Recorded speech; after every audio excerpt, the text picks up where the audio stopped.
Beautiful. Let's fucking dive into this. Episode 85 from everyone. I'm here with Anthony. I believe everyone's going to say Mejia, but I think it's probably Mejia. Yeah, Am I correct? That's exactly correct on Beautiful. both accounts. I'm super impressed. My mom is Chilean, and so she grew up.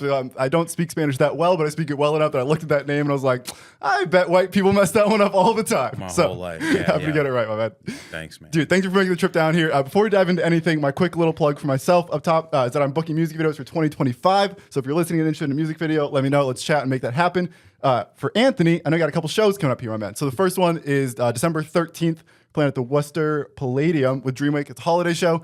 Andrew from Dreamwake was just on last week, so we got to hear all about that and how great that's going to be. I watched that episode. That was beautiful. Cool. Thank you. Yes, Andy's the best. Shout out Andy. He is can't sing his praises loud enough. Yeah. And then I know you also got January 18th in Manchester, New Hampshire. You have a birthday show coming up. Yeah, we do. So I guess happy early birthday. Thank you, man. Yes. Any other bands on those shows? Anything else you want to promote? Where can people get tickets? Anything else people need to know about those two shows? Yeah. So the coolest thing about this Dreamwake show is we played our first Palladium show back in February with Dreamwake and Knife Dance. Hell yeah. And that was super cool. So it was like, we had just played there in October and we were like, oh man, that's like it's like a quick return. Sure. But we're like running back with the homies. Like, have to. Like we got to. And that was, they were really cool guys. So really excited about that. I think Crush Plus Plus is on that bill. Shout out Nathan. Shout out Nathan. Like the Young Cats. Yeah, he was on here as well, Absolutely. right? Yeah, he's a hero.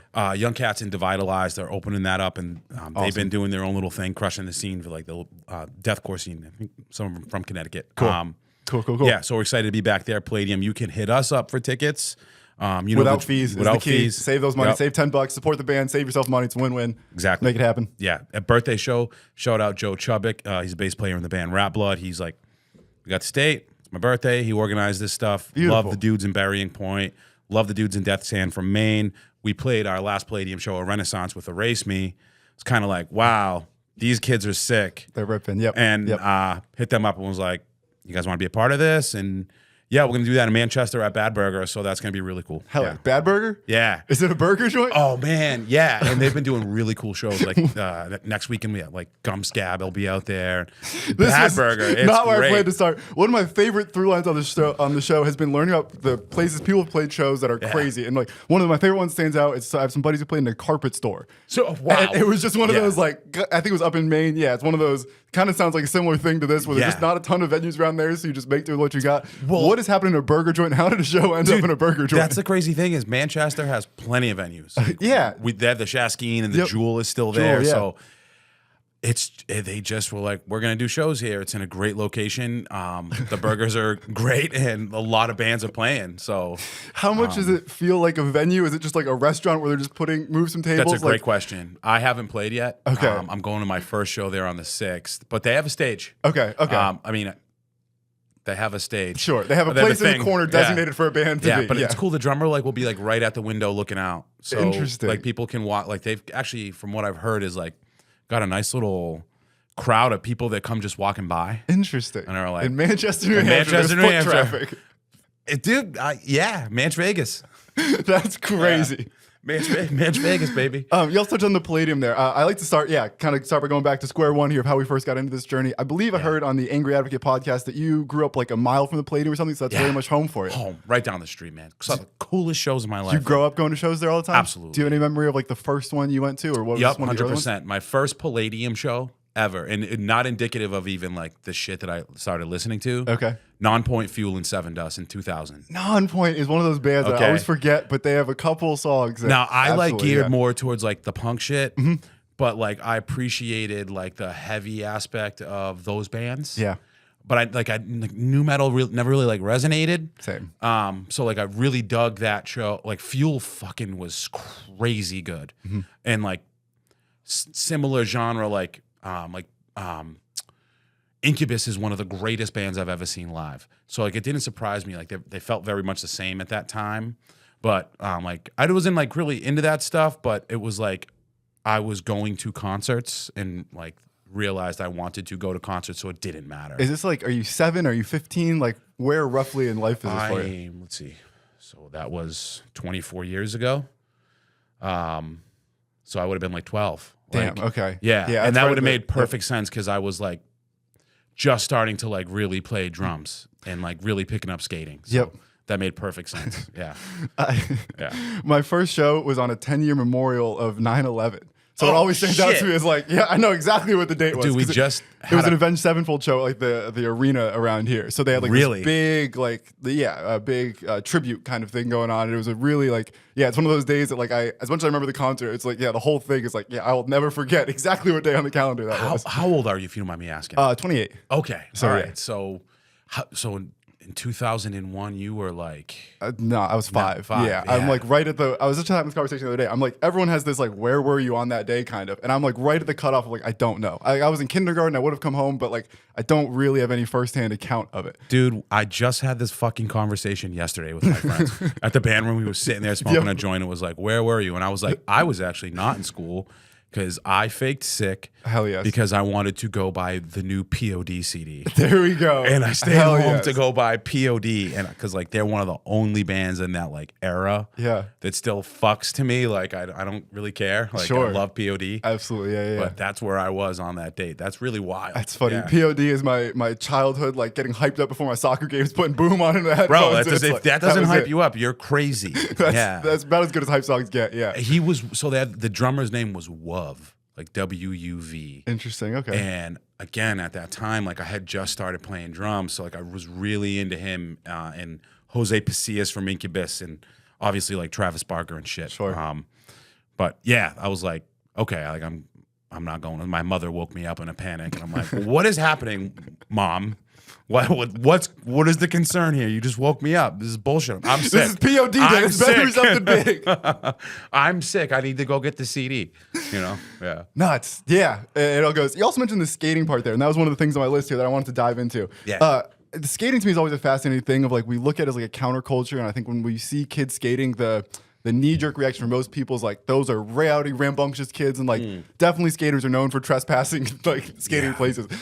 There's one part of this I believe is an old Jerry Seinfeld quote, which is the weirdest person to take wisdom from to me.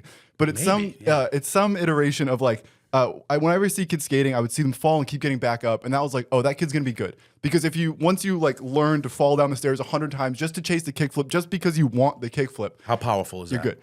And it really resonated with me of like, yeah, I wasn't quite a skater in that sense, but like it really struck me as an interesting of like, yeah, I'm sure a lot of the kids got more into the trespassing, more into the bad side of skating, but the kids who were purists in skating, really just chasing the kickflip for the kickflip, and that was all it was about. It's like, yeah, that's about as good of a foundation for adversity and overcoming adversity as you're going to get in life. That is, yeah, exactly that, dude. Especially if you haven't skated, like, because both are true. I was definitely that rambunctious asshole. Of course, yes. But at the end of the day, like, I was doing that. I might have been rambunctious and trespassing because I'm going through that process in that spot. And I just need to, like, I'm going to be an asshole because I need to do this. Yeah. And this is the spot that it's at. So, like, there's, like, I guess a why. But I can't tell you how many times, man, like, I have, like, vivid memories. I grew up on a spot in Shrewsbury Street in Worcester. And there's like the coolest little spots behind, like on side streets. And I still drive by this ledge.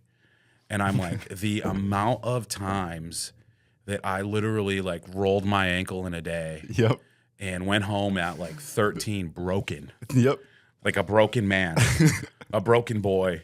And of course, at 37, you would have been literally but- broken. At 13, the next day, your body was good to go But again. nothing, there was like that sense of accomplishment at such a young age. Is exactly that. The power in that is so wild. And what a foundation. Yeah. Yeah. It always struck me as like, yeah, it seems like such a thing that we would write off. And like, if your kid gets into skateboarding, it's kind of like, please just stick with baseball.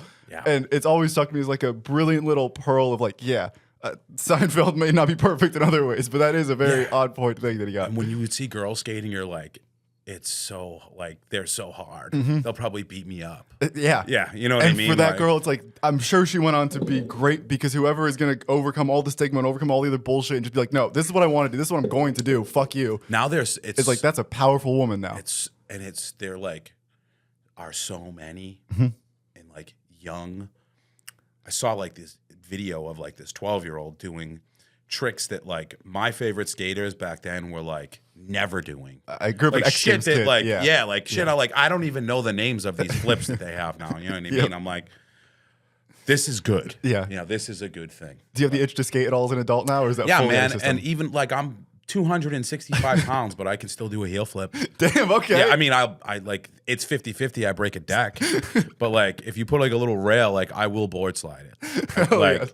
again, Hell yeah. like there's a risk reward there, but like the instinct forever exists. Like, beautiful. I wasn't like, I was good, but it was just so much, as well as like transportation. My mother never drove, so it's like, Gotcha. I'm skating everywhere.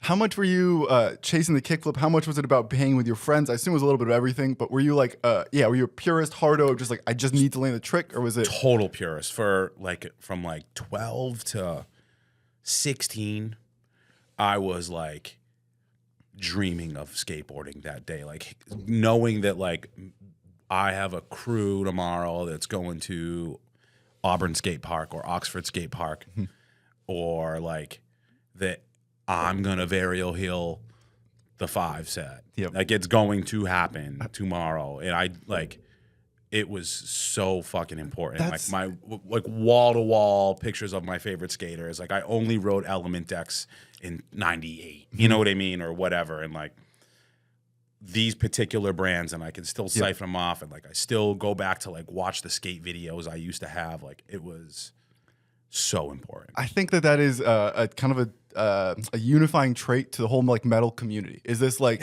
this desire of like, I don't care what's cool, I don't care what you think I'm supposed to do. This is what I'm going to do.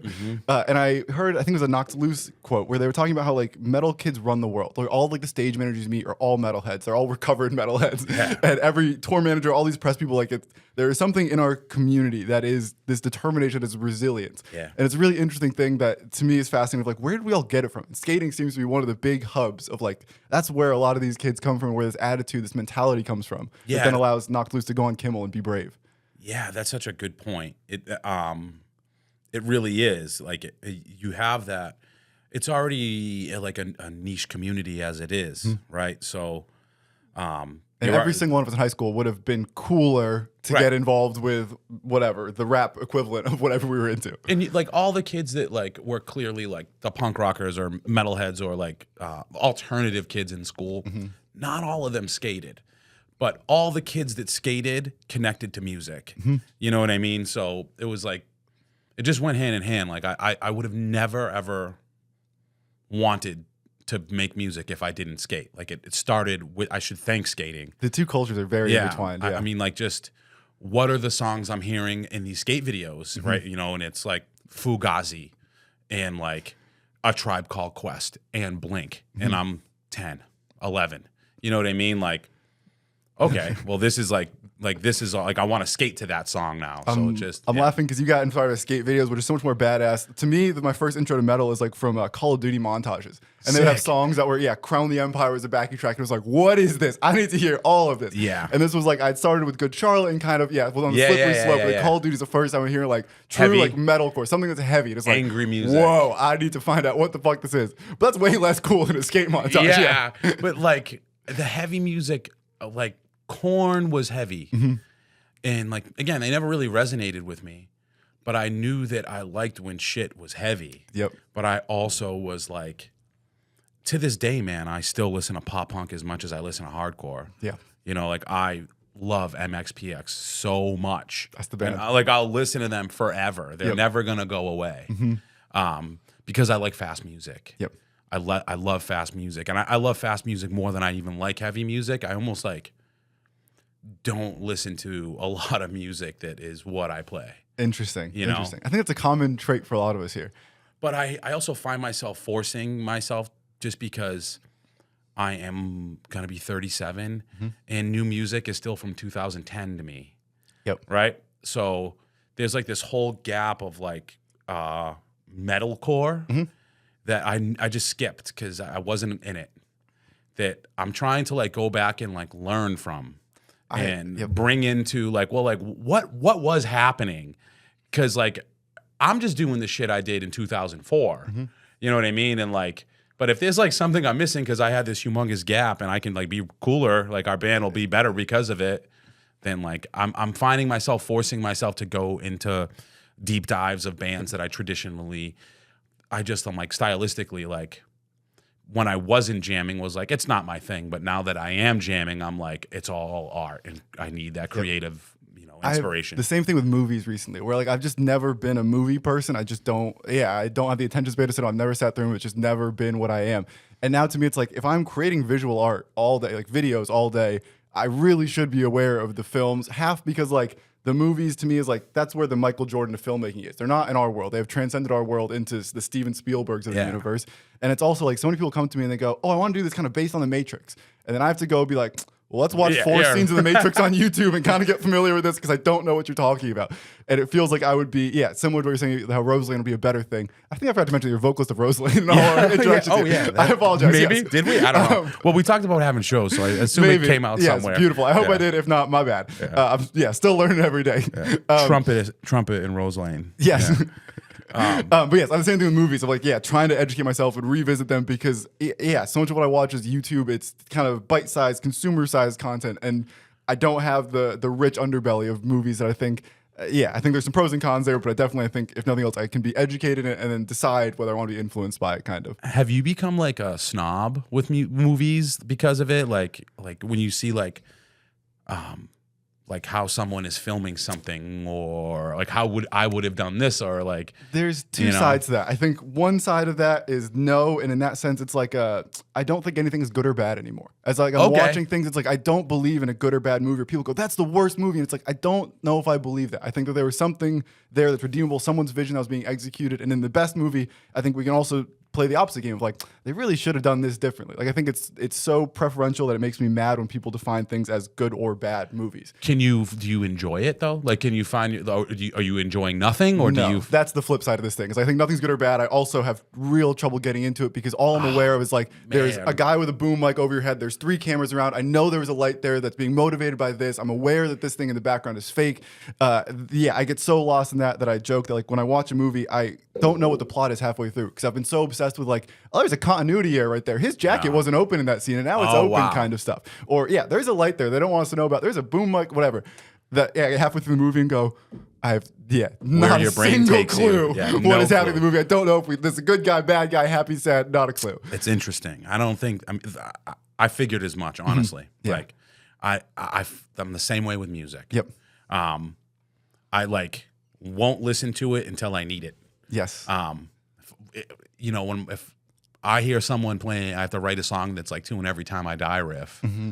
I'm not listening to Every Time I Die every day. Yes, but exactly. When I'm like, fuck, what would he do?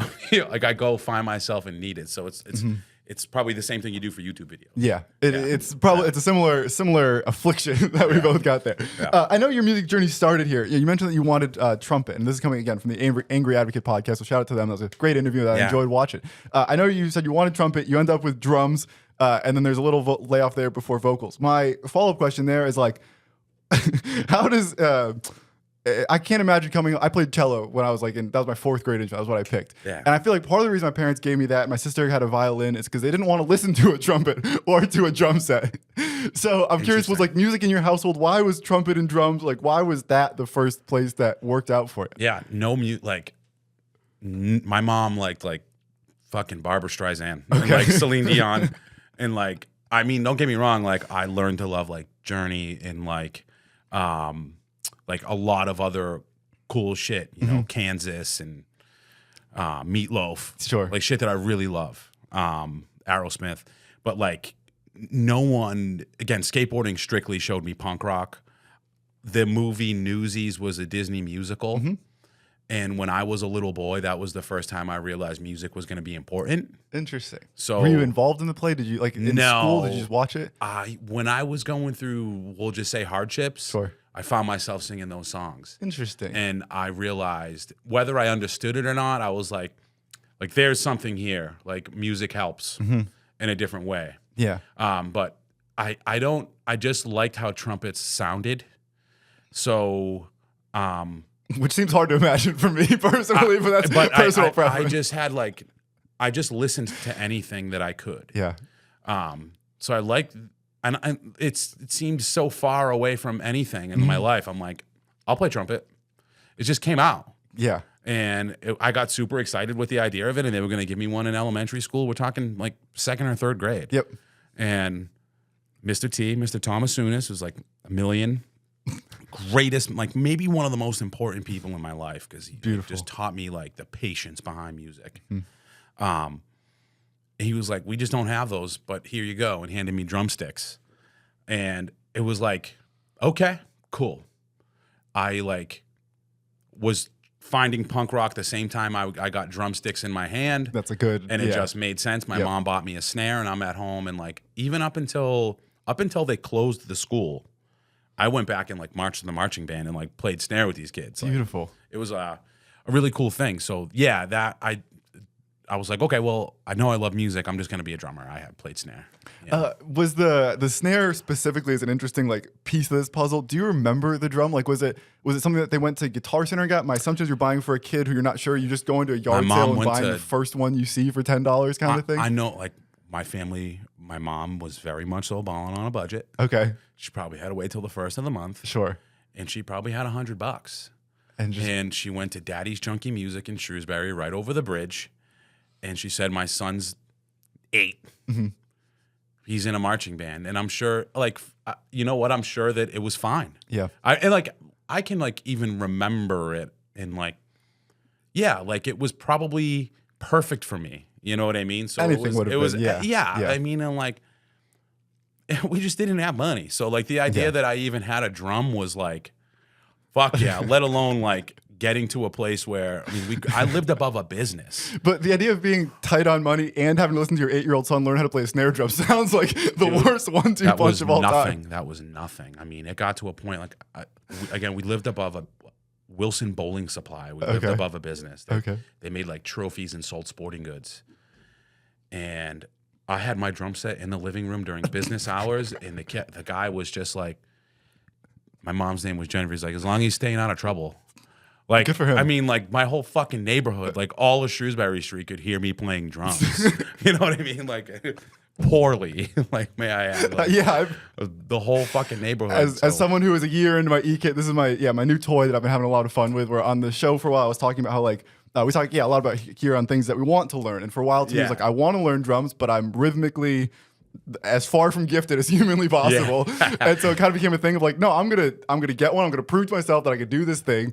But certainly I'm aware of the first year or two of drums is not a pretty one. Were you teaching yourself? Did you have like an older cousin helping? Like anything? Absolutely not. Okay. No, it was literally all like I just fucking loved music and was like, I'm gonna teach myself. Hell yes. And I did. And like I was pretty bad. Like I was just trying to do way more than like in such a small period of time, from like I'm gonna play drums to like we're gonna play shows was like a very small period of time, you know? So I was definitely getting better. Like Zach is gonna, like my drummer might hear this, like, Zach, I played your drum kit the other night, and like I was playing with my exactly. I was playing with my best friend. He's in the band that like shares the room, and I was like holding it down kind of, and I'm like, okay, still got it. So like I was shitty then, but like for now that's not bad, you know. It's like the fact that I can even still do that and I can still fuck around on a bass a little is like, you know, it feels good. There is something weird. I played soccer growing up my whole life, and then obviously I got older, left school, whatever. Haven't played as much since. And then I just played in like an adult co-ed league, and I had a similar thing to what I think you're describing with drums. Of like, I felt like I took 10 years off and came back better than I was when I left. And it's one of those of like, I don't know how our brain works. I don't think I got better at soccer. I think my brain just like thought about it more or watched more of it since, and I've just absorbed it. And it sounds like the drums is a similar thing of like, you weren't at the snare drum, but as listening to music, you're feeling rhythm more and becoming aware of it.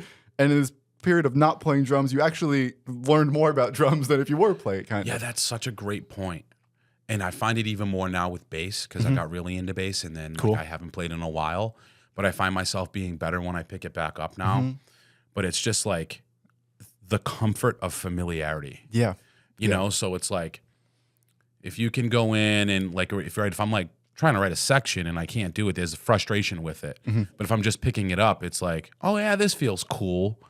And then it almost feels more natural. Like I guess like you don't realize the importance of that like redundancy until like way later. And I felt that even playing drums the other day. I was like, fuck, like I did do this before. Yeah. It's been 20 years since I've like done this. Yep. but I have, you Yeah. know, so it helps. It's fascinating. Yeah.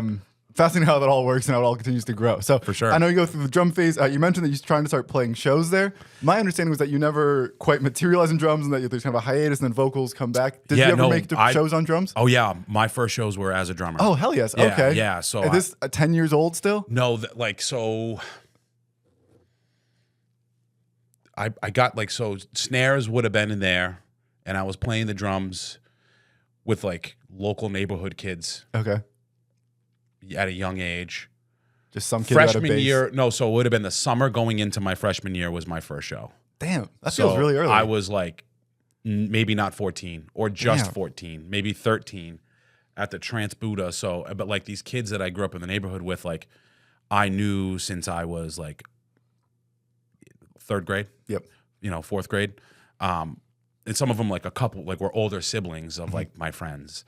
And then like we're all still jamming, and it's so crazy. But yeah, it's hard. Yeah, because I would have like been jamming with them when I was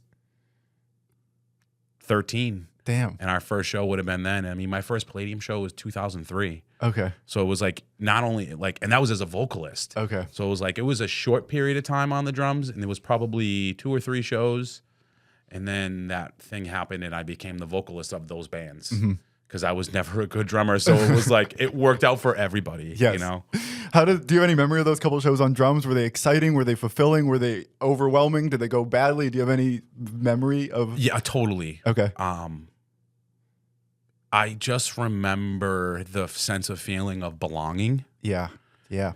And that's beautiful. That's a that powerful really, mindset. Yeah. I guess, like to like be surrounded by, and it's so cool again because I still know these people, like to be surrounded by like the kid playing drums in front of me in another band. And my only thought is looking at them is like, man, can you believe we're going to play a show tonight? And it was like, it didn't fucking matter. Like, I'm sure we were bad. Like, there's no doubt about it. Yep. But no one questioned our effort. Yep. You know what I mean? Because we just, I see it in so many young kids that like are 16 and 17 now, and I'm like, this band's gonna be the shit one day, you know? I shout out, his name's Colton Little. He's a kid around here who drums in a lot of bands, and I invited one of my buddies on the podcast, and he goes, hey, can I bring Colton? And I said, sure. My buddy who I invited on is, 25-ish, my age, and he brings Colton, and halfway through the interview, I realized that Colton is, I think, 16, 17, 18 at the time. And it was one of those, I feel bad because I offered everyone beers, and I didn't know that you were 16. Thankfully, he didn't take one, power to him. Oh, boy. But it was also one of those of like, damn, you're going places, kid. Like, Yeah. And now he's Yes. getting into camera stuff, like the music, it's just like, he is doing everything, and it's been really exciting to watch him go and kind of identify with him, be like, oh, that was me at 16.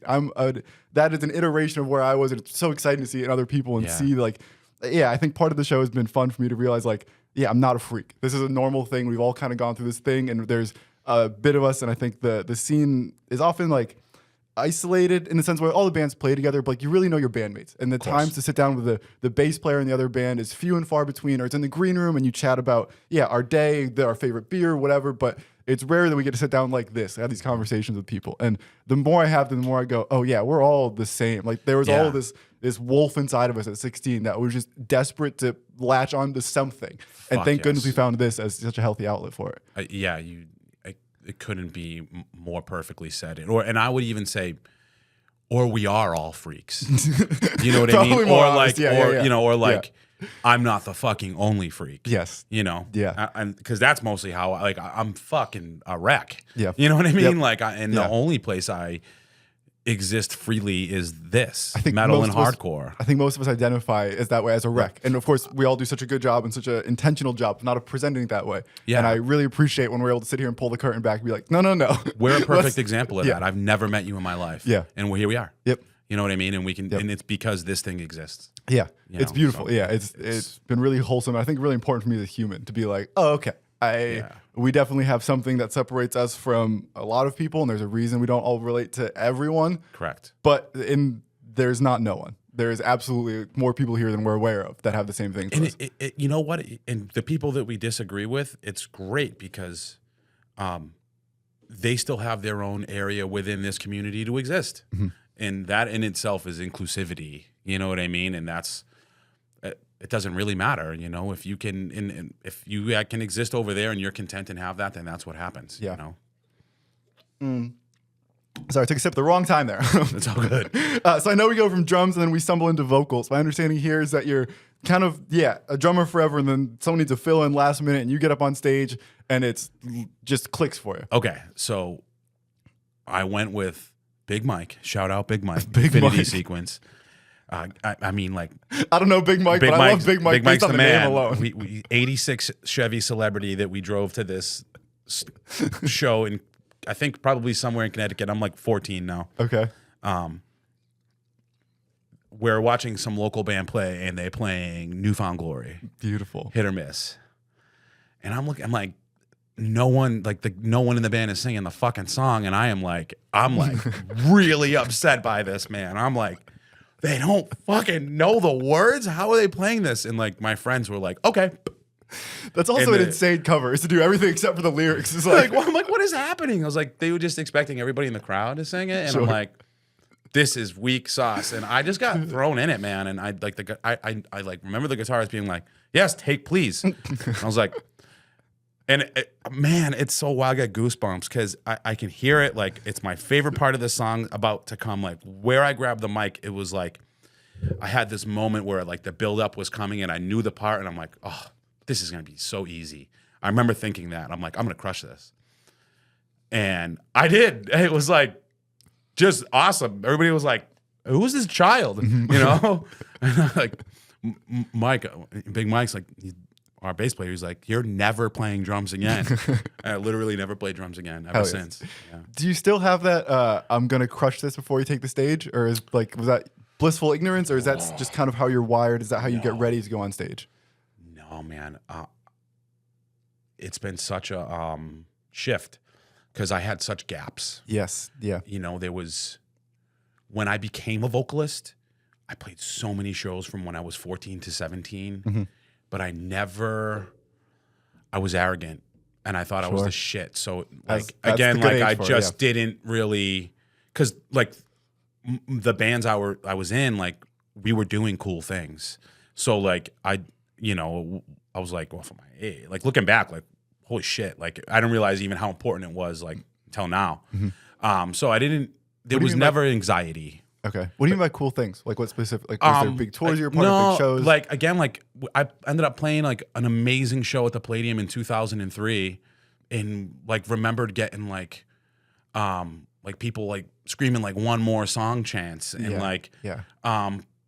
playing like, you know, being in sophomore year and playing 12 shows a month, you know, and playing in Connecticut and like taking trips and I'm sure you were riding with bandmates, but I'm laughing that you were skateboarding to all these shows. Like, I mean, it was really wild, and we were like adjacent to like other cool things happening. Like 4 Year Strong existed at the exact same time. Like, Okay. So it was like the scene was robust. Yes. And we were a band doing things at its time, but we were just kids. Yeah. So I look back at like videos from 2004 and like they're like, sure, they're VFW halls, but they're fucking packed. There's 200 kids in there. You know what I mean? And like that was really cool. Absolutely. Yeah. We in Connecticut, we have old video. There's a venue in Connecticut called Point Beach Clubhouse. And it's a shed. It's 10 feet wide. It's 30 or 40 feet long. It's literally next to a beach, and it's where they store like the chairs over the winter kind of thing, where they put everything in there. And we would just clear this out and go play shows in there. Sick. And it was wild. It was. Mom and I are listening. I was never a part of this, but it was the place where all the 16-year-olds are smoking cigarettes inside, drinking their beers, and like, thankfully, I was, I was on my straight and narrow path by then. But it was still just like this wild, lawless 15, 16-year-old kids just pretending to be adults, role playing as adults. Sick. But in that room was Currents and Boundaries, are the two big ones. Where No it's like, way. That's where we saw them all the time. Was seeing, both of them opening. Of course, now they're both Europe, international, all over the world. And it's a similar thing to grow up with a 4 Year Strong of like, we had no idea that we were just packing out this room. We just loved to be there. How long ago was this? I started in 2016, so right around 16, 17. Okay, like not that long but ago. 7-8 years ago still. Yeah. That's great. It's just wild. And it's kind of fun to look back at these memories of like, we had no idea. Like, and honestly, at the time, if you had told me to pick like which one of these bands is going to do that thing, I don't know if I would have picked those two. And not that they were bad, it's Really? just that like there were other people at the time who were also as exciting, and there was 10 exciting bands to me, and it was a gamble of who was going to be what. And it's incredible that it survived. And I think what I've learned in the process is that most bands don't make it because of lack of talent. They fall because of personal issues or interpersonal issues or creative disagreements or all the other stuff that like gets in the way of actually making the music. Totally. And as I look back at them, it's like beautiful to look back at those 5 guys that I saw as teenagers who were, doing all their own shit, right? Yeah, doing all the local band kind of stuff. And it's like, damn, it's powerful that you survived that and weather the storm of Point Beach Clubhouse to now be over in Europe. Yeah, so you must be like their age. Yes. You guys must like, Give or so take. that's so cool. Yeah, Currents I think is generally a few years older than I am, and Boundaries is right about my age. Yeah, generally that is speaking. so rad. And that's like, and I'm not much older, but 9 years, 8 years is like, it's just like a generation, slightly a generation of bands and different, but Boundaries is certainly one of those bands that gives me the feelings of the things I felt when I was 15, you know? They're incredible. Yeah, I'm super impressed with that band. They're so awesome. Like, I love that band. Matt's vocals are one of one. And it was one of those at the time when he was getting going, it felt like he was doing his own thing, which has its pros and cons. And at the time, it was like, no, do the cool thing. And he always was just Matt. Yeah. And now it's like, damn, Matt is the guy. There are probably 10 other bands, more than 10. There are hundreds of vocalists right now trying to be Matt. And it's so beautiful to look back and be like, no. Matt was trying to be Matt. Matt was not trying to be a single other soul. If you're trying to be Matt right now, sorry, you're late. Go find yourself. Yeah, totally. But you know, like, boy, Tim really helps him. You know, when with the level of cleans that Tim can bring to the table, they help each other because they make each other more powerful. I didn't know how much I needed cleans in that band until I heard it's crazy, man, because I am so fucking snobby and selective with where I want cleans in aggressive music, especially because I like fast music and I'm a hardcore kid, so you almost generally, it doesn't exist. And I do love some metalcore. It's just like it's like a small amount of bands. But what they do is really powerful. Yeah. Metalcore is my home, and that felt like their like little olive branch to me of like, come on, Peter, come on, yeah. And it was kind of beautiful of them to diversify in that way. Not even diversify for the sake of diversification, but expand what they can appeal to. I guess maybe is a better way to phrase that. Yeah, and nothing that they do, like clean music or not, nothing they do is not absolutely insanely heavy. Like, it's all like it just works. Yes. They're beautiful. Going back to the podcast, what I think I heard you say is that when you got on stage is that you liked commanding people to move. Yeah. And that to me was like, oh, that's for someone who grew up going through adversity, like that's the first time, my assumption is the first time you felt like you had a voice that people were listening to. Where if you were skating your whole life, if you were growing up in adversity, then we feel lost, we feel unseen. And when you're on stage and you can tell people move and they fucking move, it's like, oh, I'm playing God here. And my little tangent here is that I've always been obsessed, or not always, but recently been obsessed with like orchestra conductors of the person standing in front of, 300 musicians and they kind of move their hand and the cellos get louder. And it's like, that's got to be like playing God to like literally pull sound out of humans. Yeah. And being a vocalist on stage has to be an iteration of that, you are puppet mastering the crowd. It just depends on what you're doing with it. Sure. I guess like, so for back then in those moments, I just knew my energy was going to make it more fun. Yeah. And I knew that like, hey, if you follow my lead, this shit will be really cool. Not that I think I sounded great, like, or I just knew that like, hey, we're going to have fun because like, I'm going to make sure we're doing the things that do. So jump around. Yeah. Excuse me. I was a camp counselor for a while, and you're oddly kind of describing what a camp counselor is. Of like, feels very the same. Listen, kid, I know the schedule doesn't look fun to you, but I promise if you follow me on this schedule, you're going to have a good day. What a great analogy, because that's exactly how I feel. But I get to, it's right, but when you see it happening in real time, it's like nothing more powerful feeling. Yeah. But like fast forward to like Rose Lane, I just want people to feel hope. Yeah. So it's like, that energy is still going to fucking exist. I mean, go watch the videos. Like, please do the things I am saying, but hey, like, why else are we here? Like, why do you still seek out heavy, aggressive music? Why are you in your mid to late 30s or 40s or older and you still need this? Yep. And why does it matter what some guy on a stage still says to you that resonates to all of us? When I hear my favorite bands, I'm 15 and I think I am listening to the most important person. Yeah. And I guess if you can recognize that if people are there to listen and you can just make it something more than just a space to mosh, then like there's a whole room full of purpose. Yeah. I think the experience there is what separates like a performance from like a show. Yeah, exactly. Of like you're not just on stage going through the motions. There is a whole larger thing happening here that hopefully is inclusive and you can give everyone a safe place to be whoever they need to be in that moment. Well, that's exactly it. It's just like nothing matters here, and that's why we're here now, and I am here. You know, there's no money to be made in this. You know what I mean? So, of course, I want to play cool shows, and I want to play cool shows until I'm 60. You know, and I'm fucking gonna. Yeah. But like, is there still something more that you can do other than that? Yes. Yeah. And as I look back, the other podcast that I listened to on was We Are Melomaniacs. So it was a men's mental health podcast, which was also a great listen to. And yeah, one of the things that I think resonated with me from there is talking about how like metal is angry, and then it becomes a safe space for us. And I think it was kind of like a bittersweet thing for me. It's like I agree with that. I think for me at 16, like we all go through adversity, and I went through my own as well. And for me, it was like concussion issues. So it was missing school, and like I missed about like a year of school total, and it was 6 months here, 3 months there, 3 months there. But like that year was like sitting in a dark room, sensory deprivation, like literally like 100% isolated. Like the sun was a painful thing for me to experience. Like noise was painful. Like there was almost nothing anyone could do for me. And so for me, it's like looking back, it's like, it makes sense at 16 that I wasn't thrilled on the world and found this place that I could express like, hey, this isn't fair. This isn't right that I have to go through this. And I know we all go through our own challenges that affect us all differently. And they are, I think every person goes through the hardest challenge they could manage to some degree. And I think we're all tested in different ways there.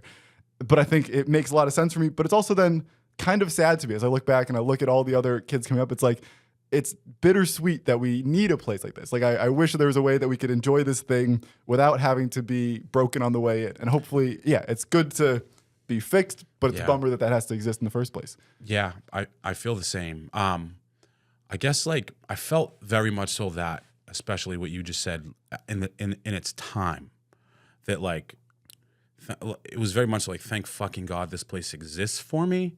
Like I hate that like things are heavy in life, and like I feel everything, and I feel alone or rejected and not good about my a lot of the feeling was very much so, it was like the world's not really into me. You know what I mean? And that's even more isolating, you know? And that was a lot of the feeling in metal and hardcore was like, the important thing about music is it'll be anything you want it to be. So if you're, and this is what I teach my kids, man, like if you're sad, you can find music that is also sad, and you can go through that with you, like with it. You could be uplifted to change that mood entirely, and the same can be said for every fucking emotion. So I realized that, wow, this music stylistically makes me angry. But so much of the shit that I geared, like I found myself attaching to, all the lyrics were hopeful. Same. And I'm like, I get to do both.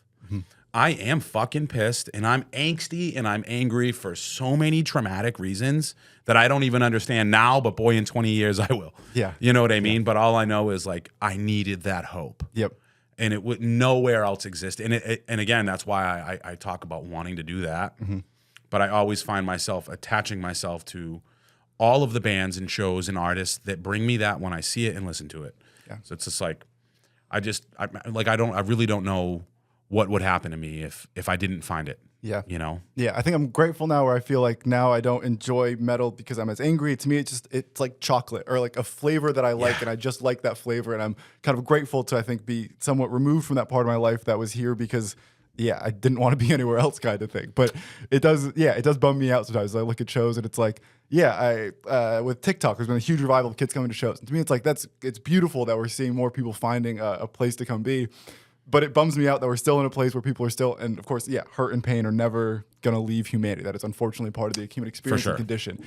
And in that sense, it's great to have this place. But it does, there's something very bittersweet there that as I listened to that podcast, really resonated with me of like, it sucks that you had to end up here. Like I almost wish that you could have stuck with Newsies and just loved Newsies and gone to be a musical kid. But here's the problem, go to see Wicked this weekend. And this is like where like the catch-22 for that to me, Pete, is like,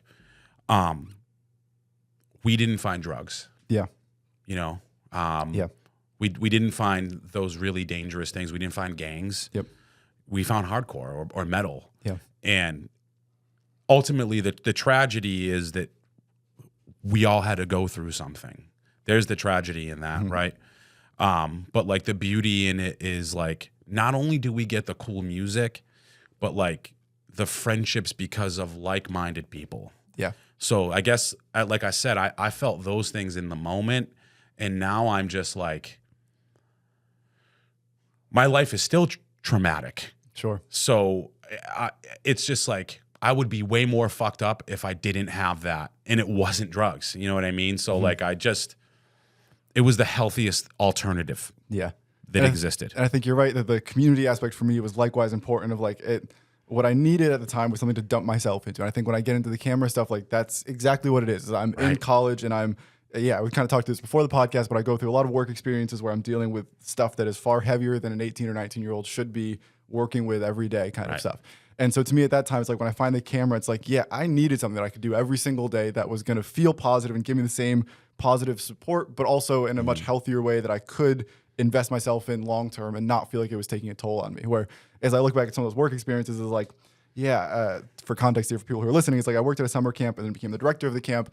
And part of that meant that all the DCF cases and all of the children who are going through really tough times ended up spending their days with me. And to me, it's like, if there's anyone in the world who I can help, this is the person. Like an 8-year-old going through it needs it more to me than the 50-year-old going. Like that is, if I can course correct 1% for this child right now, then that is an enormous impact. I'm happy to do it.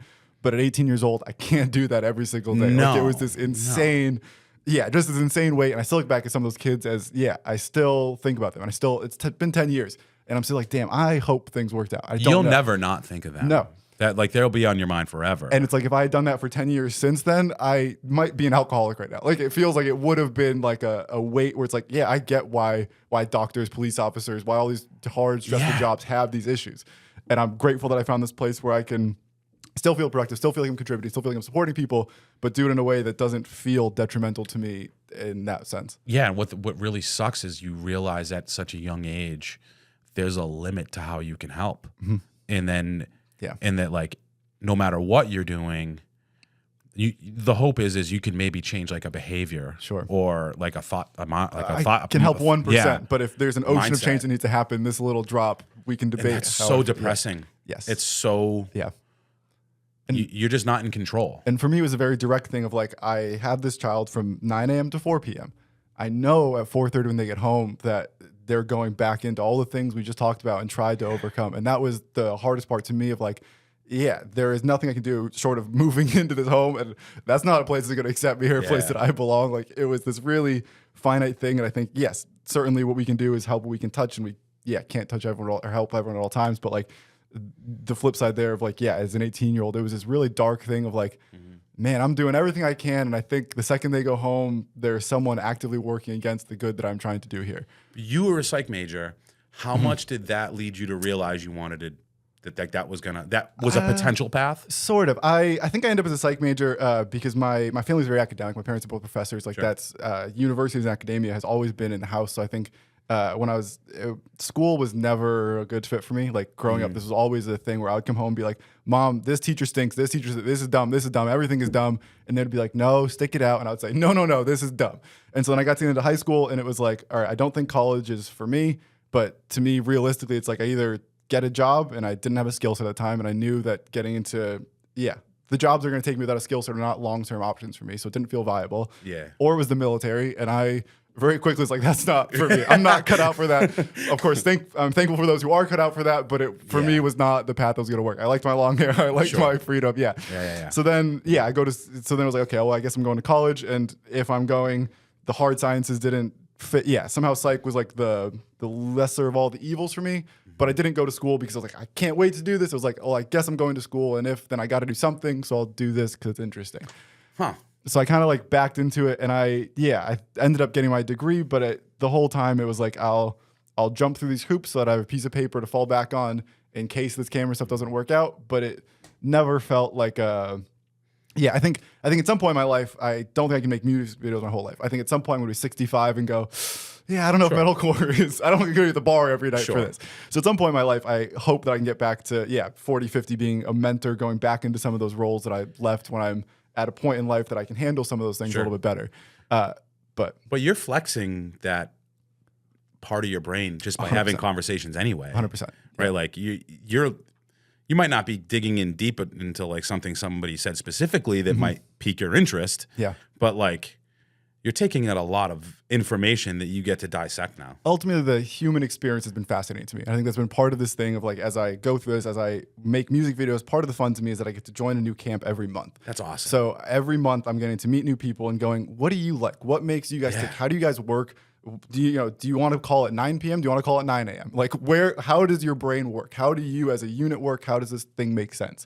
And so I think for me, it's been a way that I can still explore the human experience and do it in a way that is still exciting and interesting to me, but not in this academic way that feels manufactured, where I have to like prescribe you something at the end of the session to, where it's like, that's here are not guidelines. Me. Yes. Yeah. And even then I get to talk to people who I think I relate to, where it's ultimately, on some sense, I've joked that this show is very selfish of me, where it's really what it's been about is making me better.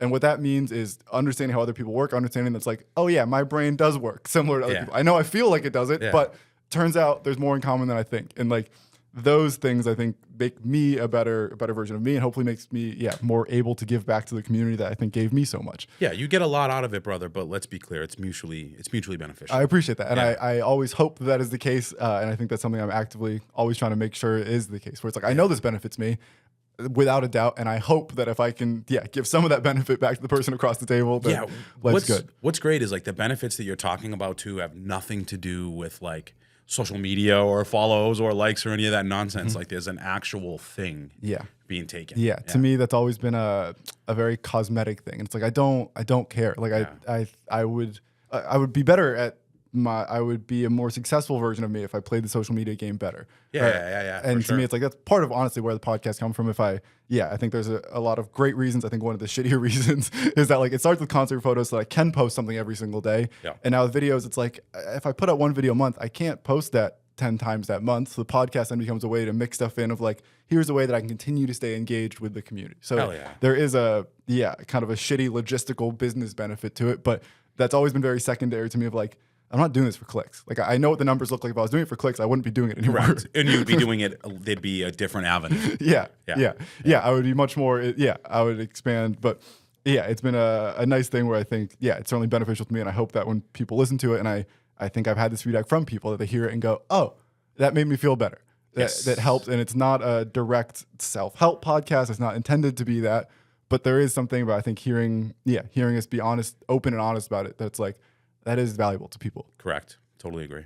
And I think the more we can, encourage those forums and encourage people to have those conversations, it's great. And I think it's, made me closer to people and just, again, made me better, which is, I think, all we can try and do every day is, figure out how to get 1% better there. Couldn't agree more, brother.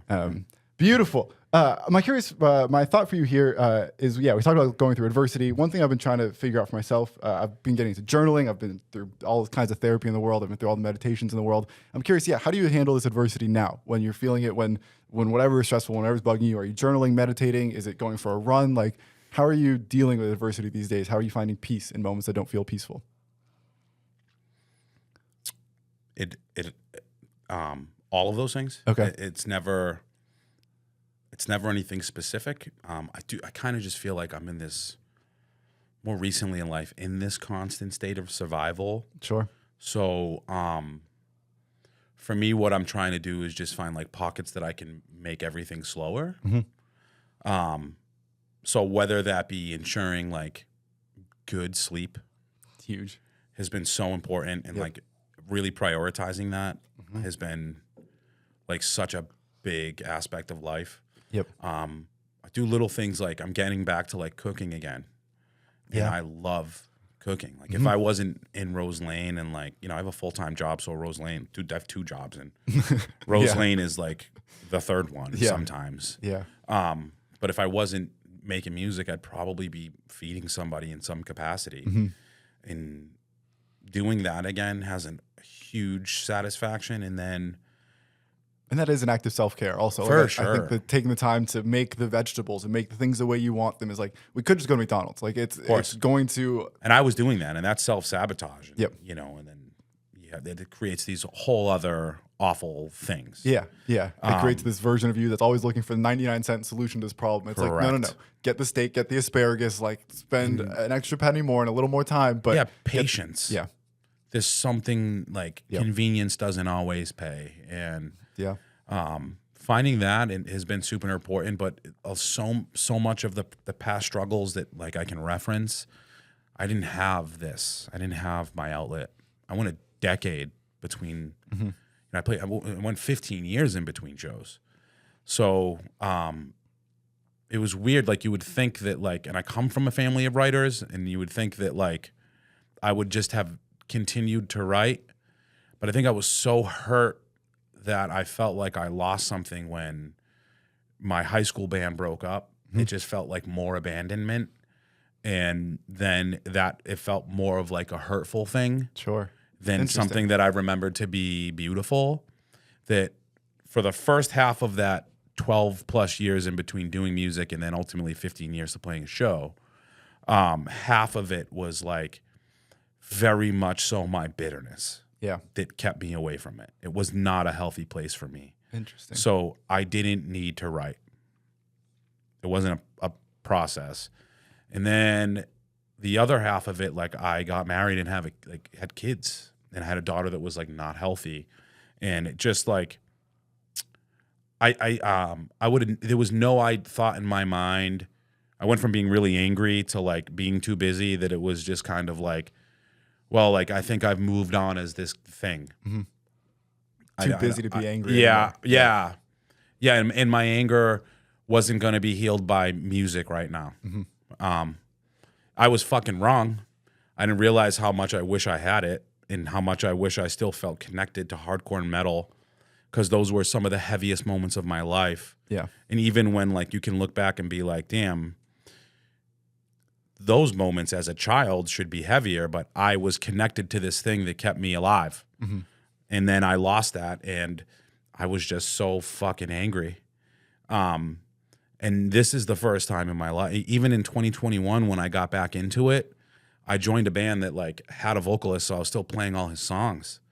I like literally for the last year and a half of my life is like the first time in 20 years that I am getting to use my words as therapy for myself and create, and like it, because even when I was a teenager doing it, I didn't use it for that either. I barely wrote anything. Yeah. I just, again, like my ego was so involved because of it just didn't matter. As long as I can get up there on stage and perform, I'll bring it. Yep. And I still have that mentality, but now there's so much purpose behind it. It's like it literally is like everything now. I only write when I know I have to too, which is crazy. Mm-hmm. And it's so funny because when I am doing it, and it might be 6-7 months in between fucking songs, when I am doing it, it's exactly what I need at that moment. The song is true to whatever is going on now. Sometimes there's moments of self-reflection, and I'm like, well, fuck, I didn't realize how much I needed to touch on this. I'm so glad I'm doing it for this song now, because there was something there. Mm-hmm. So it's like I allow myself the time that I need on my watch to go through my traumas or whatever I gotta say. Yeah. And this is the first time in my life I'm like really doing that. So it's beautiful to find it again. How did you like rediscover it? Where there's this big hiatus, I feel like it'd be terrifying to return to this thing. No. I assume it's just, the call, it was calling you to some degree, but yeah, what is that process of getting re-involved like? So, I always still felt attached in some capacity just because I still had friendships. Sure. But the thing that made me always like prepared, or like when I came back in 2021, like I felt like I never left. And it was because like every night I went to bed, I dreamed of being the singer of my favorite band. Mm-hmm. So like I was Jesse from Misery Signals, or I was Andrew in Comeback Kid every night. And I literally like just took me. I was the guy at Outbreak Fest, and I literally have such vivid dreams as if like I literally did these things. Interesting. So when I like came back, the only thing that made me nervous is like, what am I going to sound like? Because I'm not afraid to perform, I just got a phone call by a cat that like knew me from 20 years ago. And like, again, like one of those friends that was like, hey man, we need a singer. I know you got it. And I was just kind of like, good for him. know, like, of course I have to go there. Yeah. And I went and fucking crushed it. Yeah. And was like, I still got it. And that band rules. wasn't where I was supposed to be. Sure. All I fucking needed, Pete, was to like know I still had it, and was like, I don't care how fucking long this takes, I'm doing this shit. You know what I mean? I feel you. Like I believe the words you're saying so much, but it's like I could feel the energy coming out of you. I mean it so much. There's no part of you that had any hesitation there. It was like it was done before it was even asked. 100%. Yeah, like I literally feel like Rose Lane right now exists in my life because like I'm doing it with everybody I could possibly want to do it with. I think there's no guys that I would want to be doing, and there's been so many iterations to get to this point. Yeah, I can't imagine it being anywhere. I get to be friends with the coolest guys in a point in life where I could be feeling super alone. Yeah, with like struggling to find purpose, and that's really hard to say even as a father. Yep. And in the length of time that I've like been able to be a part of something really cool with Rose Lane is like I've just been going through some tougher things that would feel so much heavier without it. So it literally gives me this beacon of hope for myself that, and I have to keep it going because it does give me so much of that purpose that it's just like such a special moment in time for me to know that like I'm gaining so much growth, and it has so much to do with being able to do this with these guys. That's beautiful. Yeah. That's beautiful to have that. And yeah, I think that's all, I think to some degree, it's all we can ask for and hope for in ourselves is a place that we can feel like we are doing the thing we're supposed to be doing. And that's going to be different for everyone, whatever that is, whether that's, ice skating, skateboarding, knitting, like whatever That's a great point, man. And like before that was skateboarding, and then even baseball. Like I played baseball as much as I skated. Interesting. Okay. But like I got to like quickly like shout out my band really quick. Please. Just because they know things had like there's like we all go through things, and things had been feeling a bit relentless, and they have been super patient with me. So I love you guys. And I really don't know what I would do without them, or just being able to do this. I don't give a fuck what capacity it ever happens. I just want to do it, you know? Yes. And that's the only way this thing can ever work. Whereas I look back at myself, it's like if I started this on day one being like trying to get to where I am now, it wouldn't have worked because there was so much, to use the bad phrase, I had to eat so many dicks along the way. Just so many bags overfilling with dicks where it's like triumphant dicks. And thankfully not literal, but metaphorically for me, I guess, whatever you're into, have fun. But yeah, it's like the adversity is tremendous. And if there's anything other than I just need to be here, I look back, one of my first shows, I'm shooting, this isn't quite first show, maybe I'm like a year or two into this. So I'm far enough in that I'm starting to feel somewhat comfortable, but still 2 years in, still, imposter syndrome exists? 100%. Always. To this day, it'll never go away. But at that time, there's this person I met that has never left my brain. And so at the time I'm shooting on like a $300 camera, maybe a $50 lens, like under $500 total. And I'm at this event. There's another person hired to work the same event next to me who's the same year or two into this. And that person is shooting on what's called a red camera. Okay. And red cameras are like Hollywood level, like $100,000 cameras. Oh, damn. And so with this guy, and so I remember seeing it and kind of asking him like, that thing is so cool. How did you end up with this in your hands? And what he explained to me is like, I don't know exact words, but the gist of it was like, he went into debt in the same way that a rapper gets a face tattoo. Of like, once I have a face tattoo, I'm a rapper and I have no choice but to make rap work. I'm committing to this. And his iteration of that was like, I am now $50,000 in debt to this thing. I have no choice but to make this thing work. And I always look back at him of like, listen, there's a chance that it worked and that camera is worth so much money that you will make money just by being an owner of it and renting it out, and people will hire you because you own the thing. Okay. There's a world where that thing was jet fuel to his trajectory and that he is now rich and famous. Sure. More likely to me, it's like that's someone who didn't have the inner thing, so they had to get an outer stimuli to do it. Because to me, it's like I didn't need a $50,000 camera to know this was what I like to do. It was what I was going to do, period. Did you ever feel like you needed that camera, though, to be successful? Not love it. 100%. Yeah. There's always a thing in camera stuff of gear will change it. And it makes me very angry. My little quick tangent here is that people always say gear doesn't matter, and to me, it's like, yes, the fuck it does. There's a reason I've spent the money I have. If I could have done this all on my iPhone, I would be in a lot better place financially than I am right now. There's two ways to say it, right? Like gear matters, but gear shouldn't be the reason why you don't start. Yes. And there's two different. Yes. I mean, no one is gonna take off playing, a PV Strat forever. Yes. It's just not going to happen. But you know what they can do? Write fucking songs. To me, I almost equate it to it's all, my brain works in a way that I have to tie it back to practical things. And so my practical analogy here is always like a nail gun versus a hammer. Correct. It's like they're going to do the same job. Yes. And 100% you could build the same deck with the nail gun and the hammer. There's going to be a point in life if you have to build 10 decks in a week where the nail gun is going to change your life dramatically. Absolutely. And it's the same thing too with cameras. So like, I can do everything. Yes, the ego in me is like, give anyone my camera and I'm pretty confident that I will outperform them if we switch this thing, unless it's one of the few people who spent as much time in this as I have. Yeah. The flip side there is like, no, I could have never upgraded my camera. I'm pretty sure I would still be pretty close to where I am now. And it's been nice to have this thing, and it's a nice toy, and I love it. It is my baby. Yeah, I love my camera more than anything in the universe.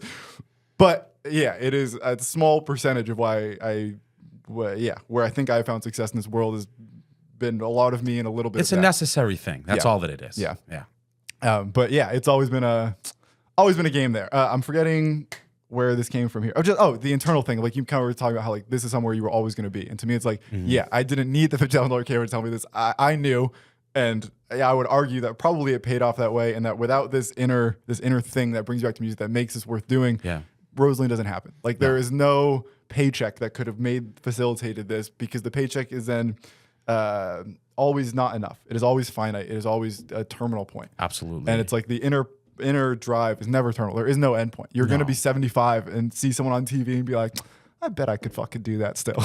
Right. Yeah, absolutely. And I think that's the great thing about wanting to do music and metal and hardcore. Yeah. Is from the jump, like, and right, like, there's so many subgenres, but like, I guess for like what I'm doing, from the jump, I know there's a cap to what I'm realistically gonna do, and I'm never gonna not work my job.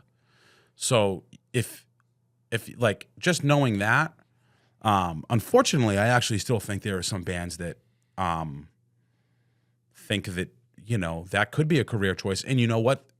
God bless them if they're young enough and that can be the thing. But if it's the sole purpose for what you do something for, then if you're not gaining something intrinsically from this, then good luck loving it and wanting to go for a 3-hour drive to play in front of 20 people. Yeah. And leave there and say that was fucking sick. We chatted about boundaries earlier, and I think I'll reference them as the perfect example here of like, I don't know exactly where they are in life right now. I would assume that boundaries is now a full-time thing for them. I would assume that they are now touring the world and able to make most of a living, if not an entire living, off of the band. I would say they're pretty close. The flip side is like, I know that for many years that was not the case. Correct. And if from Point Beach Clubhouse, boundaries was like, we have to make money off this thing. If that was the only goal, they wouldn't have made it through the part that gets into where they are now. Where I know there are many years in there of driving 3 hours of touring on $0 I toured with them for a little bit, and there was I think 8 or 9 of us. They had like they took a short school bus and like had gutted it out and made that their thing.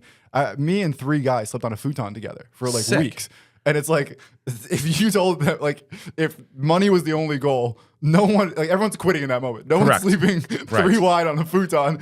The futon was broken, so it was like always slanted. So you had to like, it was crazy. But it's like, that's where we slept. That's what we did. Yeah. And if it was only money, we're getting a hotel room and fucking going home the second night of that. Yeah, absolutely. Absolutely. And it's something beautiful of like, to look at the bands and be like, this only worked because you loved it is like, okay. I'm signing up for that at fucking 36. Like, what is wrong? Like no one does that. I still don't have the money to go stay in a hotel every night. You know what I mean? If we go out for 7 days, if that happens twice, I'm fucking pumped. You know what I mean? So there's always something. It's the same reason why we found the music, and then it's the same reason why you become a musician or an artist or creator. It's because it gives you something. Yep. Yeah. Beautiful, man. We have flown through our hour. We fucking did this shit. Before we get out of here, I'd love to talk about Rosaline, let you plug anything coming up. I know, we got the shows coming up. I know we mentioned there's some other stuff cooking there. Anything else you want to promote, share about Rosaline, anything you would like people to know before they get out of here? Yeah. Rose Lane's just getting started, everybody. You know, we released our EP back in August. Thank you guys so much for messing with that. And the music video for Against the Current, I believe is the name of the song. Yep. You guys can find that on YouTube. So we are back in the studio. Actually, our first day was supposed to be the 13th. We got offered that Palladium Show. We called Chris. Shout out Chris Curran at Reclaim. You know, In Spirit, The World. A lot of great records. A Lost for Words. Oh, yes. Where's he based out of? Connecticut. Oh, Thompson. okay. Hell yes. Ryan Thompson, Connecticut. I might have been to that studio. Yeah, well, Kyle. Is it Silver Bullet Studios or something No, like that? it's Reclaim. Reclaim Music Group. Maybe I'm thinking of the wrong thing. But anyway, yeah, we're there. We'll be there in the middle of the month for a new single. Is this So- sorry? No, you're all good, bro. Is this the room where they have the drum room that has like the logs on the bark on the wall, or is it a No. different? Okay, No, I'm he thinking of does them something totally upstairs in different his then. living room. Yeah. Doing a song. We're gonna hope. You know, I don't know. December. That's gonna be recorded. By the spring, we'll have a new song out. Hell yes. And I could tell you that we have a show in January, my birthday show, Bad Burger, that is gonna be with the homies in Burying Point, Death Sand from Maine, Erase Me, and there is a secret set. Huge. There's a chance that we're gonna have a show announcement prior to that. So I won't go into too much detail. Sure. Because it may or may not happen. Classic, yeah. But we'll figure that out. And I think that the goal going forward for Rose Lane is we need to write. Yeah. We need to write. And we're going to do that. So we're never going to not play shows. But I can tell you that coming towards a little bit after the new year, we will be very selective on what we're doing. We do have some really bigger things that we think we can announce a little bit later on in the year. Beautiful. And we're just going to keep this train rolling and just have fun. As long as we're doing that, I can give it, anybody in the band can give a shit less what that looks like, as long as it is, you know, what we want. Beautiful. Anthony, my man, I appreciate your time. Where can people find you on social media? Where can they tell you did great today? Yes. Where can people support you and reach out? Yeah. So definitely go follow Rose Lane. So that's going to be Rose_Lane_MA.